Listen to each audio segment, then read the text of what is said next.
Everyone, welcome back to this channel और स्वागत है आप सभी का एक बार फिर से। Very good morning all of you. आज हम लोग जो करने वाले हैं उसमें हम सीटीपी का जो आपका पार्ट 2, कल मैंने शाम को इसका एक पार्ट 15 क्वेश्चन आपके अपलोड कर दिए थे। अगर आपने अभी तक नहीं देखा है तो उसको देखिए, और जिससे कि आपको मतलब बहुत अच्छे से समझ आएगा और आप देखोगे कि किस तरीके से आपको ऑप्शंस को वहाँ से हटाना होता है और किस तरीके से आप जल्दी से जल्दी क्वेश्चन को अटेम्प्ट कर सकते हो। ओके, और हम लोग यहाँ पे जो कर रहे हैं वो आपके जो प्रीवियस ईयर सीटेट की वेबसाइट पर पड़े हुए ऑफिशियल पेपर हैं उनको हम लोग यहाँ पे प्रैक्टिस कर रहे हैं। और अभी तक आपने अगर नहीं देखे हैं उन वीडियोस को ज़रूर देखिएगा। पैसेज कैसे करना है, इंग्लिश का पैसेज कैसे करना है और आपको पेडागॉजी कैसे करनी है, इन सारी ही चीज़ों पर हम लोग बात करते हैं यहाँ पे। तो अभी तक अगर चैनल को सब्सक्राइब नहीं किया है तो कर लीजिए, क्योंकि इस तरीके की इंपॉर्टेंट वीडियो आपको यहाँ पर मिलती रहेंगी कि। तो चलिए फिर स्टार्ट करते हैं। आज हम 15 क्वेश्चन तक हमने कर लिया था, तो हम करेंगे 16 क्वेश्चन से हम स्टार्ट करेंगे। और आपका ये जो पेपर है ये आपका 21 जनवरी 2022 में जब सीटेट के एग्ज़ाम हुए तो शिफ्ट वाइज हुए थे ऑनलाइन में, वो वाला हमारा ये पेपर है। देखेंगे हम अपने 16 क्वेश्चन को, हमने 15 तक कंप्लीट कर लिया है। बच्चों में सृजनात्मकता को किस प्रकार सुसाध्य किया जा सकता है। सृजनात्मकता का मतलब क्या होता है? क्रिएटिविटी, यानी कि बच्चों को क्रिएटिव किस तरीके से बनाया जा सकता है। ओके, तो यहाँ पर हम देखेंगे अपने ऑप्शंस को। अन्वेषण को प्रोत्साहित करके, आपका बिल्कुल सही ऑप्शन है। अन्वेषण का मतलब होता है खोज, है ना। तो खोज के लिए प्रोत्साहित करेंगे उसको, तो वो नई नई चीज़ों को देखेगा, वहाँ पे खोजबीन करेगा, अपने माइंड से उसका जो विकास होगा तो उसमें क्या है, बढ़ेगी क्रिएटिविटी, वहाँ पे उसमें बढ़ने वाली है। ओके, उसके बाद देखेंगे हम ऑप्शंस को। अध्यापक केंद्रित शिक्षा शास्त्र, भाई आजकल चाइल्ड सेंटर्ड हो चुका है सब कुछ, तो अध्यापक केंद्रित कुछ बचा ही नहीं है हमारी शिक्षा में, तो ये ऑप्शन हमारा ऐसे ही कट हो जाएगा। ओके, कहीं पर भी आपको दिखता है कि अध्यापक को केंद्र में रखा गया है वो आपका ऑप्शन निगेटिव होगा। अगर आपसे पॉजिटिव पूछा गया है तो आप उसको कट कर देंगे, और अगर आपसे निगेटिव पूछा गया है तो इसी टाइप के जो आपके ऑप्शंस होते हैं वो उसमें सही होते हैं। ओके, लगातार अभ्यास नहीं कराना है हमें, केवल अनुकरण। केवल तो आपका इतना निगेटिव वर्ड है, अगर आपसे निगेटिव नहीं पूछा गया है तो केवल आप देखते ही उसको काट दो। ओके, इस तरीके से आप क्या करोगे, अपने क्वेश्चंस को अटेम्प्ट करोगे, जिससे कि आप जल्दी से जल्दी अपने आंसर्स तक पहुंच सको। चलेंगे हम अपने नेक्स्ट क्वेश्चन पे। अब इसमें कह रहे हैं कि गुणज वैफल्य सीधे तौर पर निम्न में से किससे संबंधित है, यानी कि जो आपका डिसकैलकुलिया है, गुणज वैकल्य को क्या कहते हैं, डिसकैलकुलिया। ओके, तो वो आपका किससे संबंधित है? गति विषयक अशक्तता से, यानी कि आप गति से पढ़ नहीं पाते हो, इससे रिलेटेड है, तो इससे रिलेटेड वो नहीं है। देखो, कैलकुलेशन किस में होती है, गणित में होती है, तो डिसकैलकुलिया किससे संबंधित होगा? गणना, मतलब जो मैथ में होती है उससे रिलेटेड होगा। आप ढूंढो इसमें। दूसरों के प्रेरकों इरादों को समझने में प्रवाहिता, ये भी नहीं होगा हमारा, संगीत से उसका कोई लेना देना नहीं है। तो गणितीय संकल्पों के अधिगम में कठिनता से, यानी कि जो हमारे गणित के जो कॉन्सेप्ट्स होते हैं, जब उस बच्चे को उसमें समझने में दिक्कत होती है तो वो हमारा क्या हो जाता है, डिसकैलकुलिया वहाँ पे हो जाता है। इस तरीके से हम क्या करेंगे, अपने ऑप्शंस को उसमें देखेंगे, तो आपका जो सही ऑप्शन हो जाएगा वो आपका ऑप्शन नंबर 4 हो जाएगा। चलेंगे हमारे नेक्स्ट क्वेश्चन पे, 18 क्वेश्चन पे। शिक्षा का अधिकार अधिनियम 2009 के अंतर्गत निजी विद्यालयों में, यानी कि प्राइवेट स्कूल्स में आर्थिक रूप से कमजोर वर्ग के विद्यार्थियों के दाखिले हेतु सीटों के आरक्षण का प्रावधान है। ये किसकी बात कर रहे हैं? ये बात कर रहे हैं आपसे EWS की, यानी कि जो इकोनॉमिकल वीकर सेक्शन होता है वहाँ पे जो उनको आरक्षण दिया गया है उस पर। तो इन छात्रों के सफल समावेशन हेतु, यानी कि अब जो मान लो आप बहुत बड़े बड़े प्राइवेट स्कूल होते हैं तो उसमें जो EWS के कोटे से जो बच्चे जाते हैं, है ना, तो वहाँ पर एक अध्यापक को किस तरह के शिक्षा शास्त्र का इस्तेमाल करना चाहिए, वहाँ पर जो आपका टीचर है उसको किस तरीके से उन सभी बच्चों को एक साथ पढ़ाना है, उनको समावेशन उसमें करना है, तो उसमें आपको क्या करना चाहिए। देखेंगे हम। भेदभाव, तो बच्चे के प्रति भाई भेदभाव तो हमें कभी नहीं करना है, एज ए टीचर भी और एज ए ह्यूमन भी। अलगाव, अलगाव आपका निगेटिव वर्ड है। साम्यता पर आधारित, बिल्कुल ही सही बात है। साम्यता का मतलब होता है कि अगर कोई बंदा है वो यहाँ पर है और दूसरा यहाँ पर है, तो आप क्या दोनों में समानता नहीं करोगे, क्योंकि अभी जो उसकी ज़रूरतें हैं, जो उसकी सिचुएशन है, वो उसके बराबर होने के लिए नहीं है। तो आप क्या करोगे, जो नीचे है उसको भी उसके बराबर लेके आओगे। इसको कहते हैं हम इक्विटी या साम्यता पर आधारित। तो हमारी क्लासरूम में हम कैसा शिक्षण शास्त्र यूज़ करेंगे, यानी कि जो उन बच्चों में कमियां हैं या जो मतलब उनकी प्रॉब्लम्स हैं, उनको हम उनमें से दूर करके और उनको भी एक लेवल पे लेके आएंगे। समानता पर आधारित, समानता नहीं होगा। समानता तो फिर वही हो गया कि एक तो जब पहले से ही वो कमज़ोर है तो वो समानता कभी भी नहीं उस तरीके से कर पाएगा। तो इसका जो आपको परफेक्ट ऑप्शन है वो आपका कौन सा है, थर्ड वाला। ओके। एक समावेशी कक्षा में सूचना को किस तरीके से प्रस्तुत करना चाहिए। आपकी जो समावेशी कक्षा है, जहाँ पर आपको हर तरीके के बालक मिलेंगे, आपको जो स्टूडेंट्स हैं कुछ डिसेबिलिटी वाले भी मिलेंगे, आपको वहाँ पे मतलब नॉर्मल बच्चे भी मिलेंगे, आपको वहाँ पे जो सृजनात्मक क्रिएटिव बच्चे भी मिलेंगे, आपको 140+ IQ वाले भी मिलेंगे। तो आपको किस तरीके से वहाँ पर प्रेषित करना चाहिए। केबल, केबल हटा दो, केबल हटा दो, केबल हटा दो। आपका सीधा सीधा आंसर कौन सा बचता है, फोर्थ ऑप्शन, बहुल रूप से, यानी कि डाइवर्सिफाइज वे में, यानी कि बहुत तरीके से, विभिन्न तरीके से, ताकि सारे बच्चों को वहाँ पर उस चीज़ को समझ में आ जाए। ओके।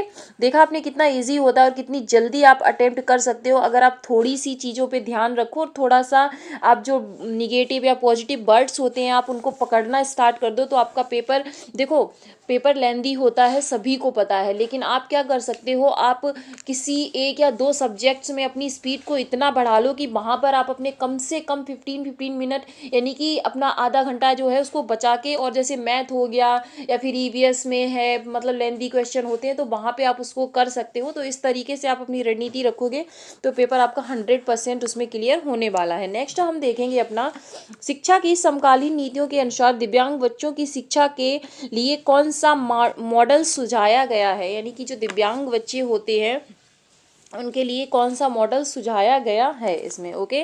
तो इसमें हम देखेंगे, आपका इसमें सीधा सीधा आपका पता है कि आप समावेशी शिक्षा एक ऐसी शिक्षा है जो कि चाहे कैसे भी बच्चे हों, सबको एक साथ में लेकर और सबको एक साथ में और एक साथ सबको बिना भेदभाव के शिक्षा देती है। तो केवल नहीं होगा, अलगाव नहीं होगा, सम्मिलित एकीकृत शिक्षा, एकीकृत शिक्षा भी इसमें नहीं होगी। तो आपका जो बेस्ट ऑप्शन है वो आपका कौन सा हो जाएगा, समावेशी शिक्षा। अधिगम प्रक्रिया के बारे में निम्नलिखित में से कौन सा कथन गलत है। अब यहाँ पे आप नोट करो, यहाँ पे निगेटिव पूछा है। अब हमें कौन सा ऑप्शन ढूंढना है, अब हमें निगेटिव ऑप्शन इसमें ढूंढना है। मैं आपसे हमेशा कहती हूँ, अगर निगेटिव पूछा है तो निगेटिव की तरफ चले जाओ, और अगर आपसे पॉजिटिव पूछा है तो आप पॉजिटिव वर्ड्स पे अपने ध्यान में रखो। अधिगम एक निरंतर प्रक्रिया है, तो ये तो सही बात है, ये आपका गलत इसमें नहीं है। अधिगम प्रक्रिया में त्रुटियां और गलतियां अप्रासंगिक हैं। ये किसने कह दिया भाई, जो बच्चा अधिगम करेगा, आज भी लोग मतलब इतना आगे बढ़ जाते हैं, उसके बाद भी अगर वो सीखते हैं तो सीखना है तो मतलब मिस्टेक तो एक नॉर्मल चीज़ है और मिस्टेक तो आपसे होगी ही होगी। तो ये आपका कहीं से भी सही नहीं है और हमसे पूछा ही गलत है, इसलिए आपका यही ऑप्शन इसमें सही हो जाएगा। ओके। देखेंगे हम इनको। अधिगम व्यक्तिगत एवं पर्यावरणीय कारकों पर आधारित होता है, बिल्कुल आधारित होता है। हमारी हेरिडिटी और पर्यावरण जैसा हमें मिल रहा है उस हिसाब से हमारा क्या होता है, विकास होता है। अधिगम चक्रीय रूप से होता है, अनुरेखीय रूप से नहीं। बिल्कुल अधिगम जो आपका होता है वो एक सीधी रेखा में ना होकर चक्रीय, इस तरीके से आपको सीखते हो, फिर आपको उसको सस्टेन करते हो, आप उसको समझते हो, उसको और भी ज़्यादा मजबूत करते हो, रिसर्च करते हो, फिर आप उस पर दूसरी चीज़ को आगे सीखते हो। तो इस तरीके से हमारा क्या होता है, अधिगम यहाँ पे होता है। चलेंगे हम अपने नेक्स्ट क्वेश्चन पे। बच्चे को बारंबार यह बोलने से कि वह अधिगम के लिए योग्य नहीं है किस संभावना को बढ़ावा देता है। सीधा सीधा बच्चा है कि बच्चा डिमोटिवेट हो जाएगा, और आप उसको बार बार यही बात बोले जा रहे हो कि आप नहीं सीख सकते हो, आप नहीं कर सकते हो, तो बच्चे का डीमोटिवेटेड होना बिल्कुल ही संभव है। देखेंगे हम इसके ऑप्शंस को, इसमें क्या ऑप्शन दे रखे हैं इन्होंने। तो बच्चे अधिगम के प्रति अनुत्प्रेरित, निष्प्रेरित हो जाएगा, बिल्कुल सही बात है भाई। इसका मतलब होता है डीमोटिवेट, है ना। तो जब बच्चे को बार बार बोलो तुम नहीं सीख सकते, तुम नहीं सीख सकते, तुम नहीं सीख सकते, तो उसके दिमाग में क्या हो जाएगा, कि वो नहीं सीख सकता और वो डीमोटिव, यानी कि आपका ऑप्शन तो इसमें फर्स्ट ही सही है। मैं आपको सारे ऑप्शन इसलिए बताती हूँ ताकि आप ऑप्शंस में डिफरेंस करना सीखो, है ना। वरना आपको, अगर आप पेपर दे रहे हो और आपको 100% यकीन है कि आपका आप ये ऑप्शन बिल्कुल सही है, तो आप यहाँ पे लगा के यहाँ पे पेपर में आगे बढ़ सकते हो। ये आपके टाइम बचाने में काम आएगा। हम देखेंगे यहाँ पे सभी ऑप्शंस को। अधिगम की गति में तेजी, भाई जब आप बच्चे को डिमोटिवेट कर रहे हो तो अधिगम की गति तेज कहाँ से हो जाएगी। बच्चा अधिगम के प्रति अभिप्रेत मोटिवेट कैसे होगा जब आप खुद टीचर उसको डिमोटिवेट कर रहा है। बच्चे के अधिगम पर कोई, ऐसा तो नहीं है कि बच्चे के अधिगम पर कोई प्रभाव नहीं पड़ेगा। ओके, तो चलेंगे हम नेक्स्ट क्वेश्चन पे। नेक्स्ट है आपका इसमें 23, समस्या समाधान कौशल को किस प्रकार बढ़ाया जा सकता है। ओके, यानी कि आपका जो समस्या समाधान कौशल होता है, बच्चे अपनी प्रॉब्लम को सॉल्व कर पाएँ, इसको किस तरीके से मजबूत किया जा सकता है या यहाँ पर इसको बढ़ाया जा सकता है। ओके, तो देखेंगे हम सामग्रियों के परंपरागत इस्तेमाल पर ध्यान देकर, यानी कि जो परंपरागत रूढ़िगत जो आपके मतलब मेथड चले आ रहे हैं, क्या उनके इस्तेमाल पे ध्यान देकर उसको आप बढ़ा सकते हो। तो देखेंगे भाई, समस्याओं को मानक प्रारूपों में प्रस्तुत करके, समाधानों के वैकल्पिक तरीकों को मान कर, यंत्रवत याद करके कुछ होता नहीं है। उपकरणों परंपरागत तरीकों से हमें नहीं करना, हमें नए नए तरीके वहाँ पे ईजाद करने होते हैं। समस्याओं को मानक प्रारूप मान भी लेंगे तो उससे क्या हो जाएगा, तो आपका जो सही ऑप्शन इसमें है समाधान के लिए, जब आप मतलब एक बच्चे को क्रिएटिवली सोचना सिखाओगे, उसको समस्या को बहुत तरीकों से सॉल्व करना सिखाओगे, तो इससे क्या होगा, जो आप बच्चे का समस्या समाधान का कौशल है उसको क्या किया जा सकता है, और भी बढ़ाया जा सकता है या उसको मजबूत किया जा सकता है। तो आपका ऑप्शन इसमें कौन सा सही हो जाएगा, थर्ड। चलते हैं हमारे नेक्स्ट क्वेश्चन पे। नेक्स्ट देखेंगे हम, प्राथमिक कक्षाओं में संकल्प अध्यापन हेतु विषय वस्तु को प्रस्तुत करने का कौन सा क्रम सर्वाधिक उपयुक्त है। यानी कि जो आपकी प्राइमरी कक्षाएं होती हैं वहाँ पर आपको क्या करना है, मतलब जो आपकी अध्यापन वस्तु है, विषय वस्तु है, उसको प्रस्तुत करने के लिए हम सबसे पहले क्या करेंगे और सबसे बाद में क्या करेंगे, तो कौन से क्रम से हम उसको करेंगे। तो हम देखेंगे इसमें इसके चारों ऑप्शंस को। संकेत, चित्र, मूर्त सामग्री। भाई संकेत जब पहले ही देने लगोगे, बच्चा छोटा है तो हम उसको संकेत वो आपके नहीं समझेगा। चित्र, संकेत, मूर्त सामग्री, यानी कि चित्र भी अभी उसको समझ नहीं आ रहे हैं तो ये भी नहीं होगा।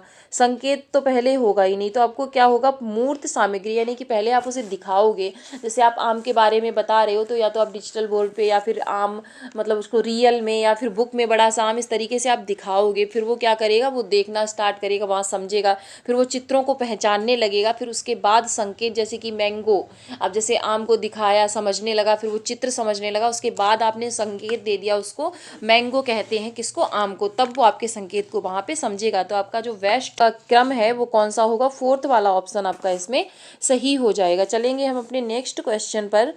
बच्चों के अधिगम पर कक्षा के वातावरण का काफ़ी प्रभाव पड़ता है। प्रवृत्ति अभिमुखी अधिगम, वह अधिगम जो समझने पर जोर दे उसको हम क्या कहते हैं, प्रवृत्ति अभिमुखी अधिगम। संस्कृति को बढ़ावा देने के लिए कक्षा का वातावरण किस तरह का होना चाहिए।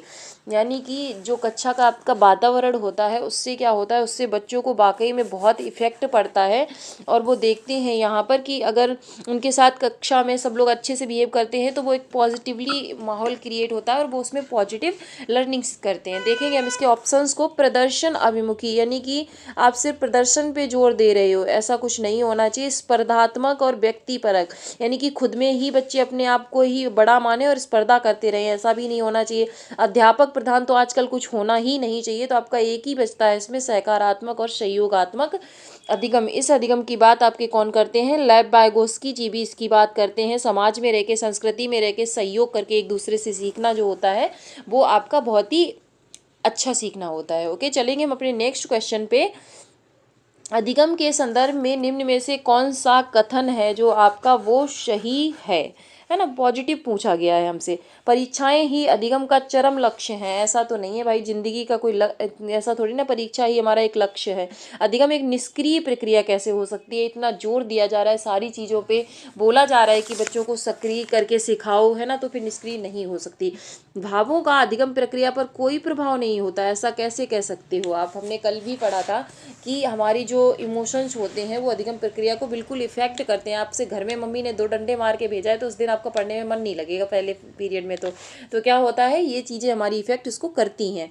अधिगम एक जटिल प्रक्रिया है जिसके अधिगमकर्ताओं की सक्रिय संलग्नता की जरूरत होती है। आपका बिल्कुल ही सही और पॉजिटिव आंसर है। इसी के साथ हम चलेंगे हम अपने नेक्स्ट क्वेश्चन पर। अधिगम का सामाजिक संरचनात्मक विचार अधिगम प्रक्रिया में किसकी महत्ता पर बल देता है या फिर जोर आपका देता है। सामाजिक संरचनात्मक यानी कि क्या होना चाहिए, समाज होना चाहिए और कंस्ट्रक्ट यानी रचनावाद, ये सब होना चाहिए। तो इसमें देखेंगे हम किसको महत्ता पर जोर देता है, तो ये आपका पारस्परिक क्रियाएं, जहाँ पर भी समाज हो गया तो समाज में ही लोग रहते हैं, वहीं पे हम क्या करते हैं अपनी पारस्परिक क्रियाएं। तो सामाजिक जहाँ पे होगा तो इस ऑप्शन के साथ यहाँ पे आप पुरस्कार दंड नहीं होगा, आनुवंशिकता नहीं होगा, अटल शिक्षा शास्त्रीय उपागमों जैसा कोई ऑप्शन नहीं है। तो यहाँ पे जो आपका एकमात्र ऑप्शन सही है वो आपका कौन सा है, पारस्परिक क्रियाएं, क्योंकि हम समाज में रहते हैं, समाज में हम एक दूसरे से व्यवहार करते हैं, उसी को हम क्या कहते हैं, पारस्परिक क्रियाएं। ओके, चलेंगे हम अपने नेक्स्ट क्वेश्चन पे। निम्न में से कौन सा युग्म घटक और अभिप्रेरणा स्रोत का सही रूप से मिला युग्म है। ओके, इसमें हम देखेंगे कौन सा युग्म घटक और अभिप्रेरणा स्रोत का सही रूप से मिला युग्म है। ऑप्शन देखेंगे हम इसमें अपने, आत्म परितोषण, ब्रहा अभिप्रेरणा, जिज्ञासा, आंतरिक अभिप्रेरणा, और उसके बाद है आपका नकद पुरस्कार। नकद पुरस्कार बाहर से मिलता है तो ये बाहरी अभिप्रेरणा हो गई। रुचि अंदर होती है तो ये आंतरिक अभिप्रेरणा हो गई। आत्म परितोषण बाहर से नहीं मिलता है, ये खुद से स्वयं से होता है तो ये आंतरिक हो गया। और जिज्ञासा एकमात्र क्या है, आंतरिक अभिप्रेरणा इसमें आपका सही ऑप्शन है। आपकी दो तरीके की मोटिवेशन होती है, एक होती है सेल्फ और एक होती है आपके बाहर, यानी कि जो आपको बाहर से बाहरी प्रेरणा जो आपकी होती है। तो सेल्फ वो होती है जो हमें खुद में एक मतलब किसी भी काम को करने की खुद से हमारी एक रुचि होती है, एक जिज्ञासा होती है ना, एक हम उसमें मतलब एक सेल्फ अवेयरनेस होती है, उस काम को हम करना चाहते हैं। तो वहाँ पे आपकी आंतरिक अभिप्रेरणा काम करती है। मान लो आपको कोई पुरस्कार के लिए कर रहे हो, आप कुछ भी कर रहे हो, है ना, जॉब के लिए, जैसे हम लोग सब जो भी पढ़ रहे हैं, तो ये हमारी कौन सी होगी, बाह्य अभिप्रेरणा हो गई। ओके, चलेंगे हम अपने नेक्स्ट क्वेश्चन पर। नेक्स्ट देखेंगे अपना 29 सेकेंड लास्ट क्वेश्चन है। और अगर आपको वीडियोस पसंद आ रहे हैं तो प्लीज़ वीडियो को लाइक ज़रूर किया कीजिए।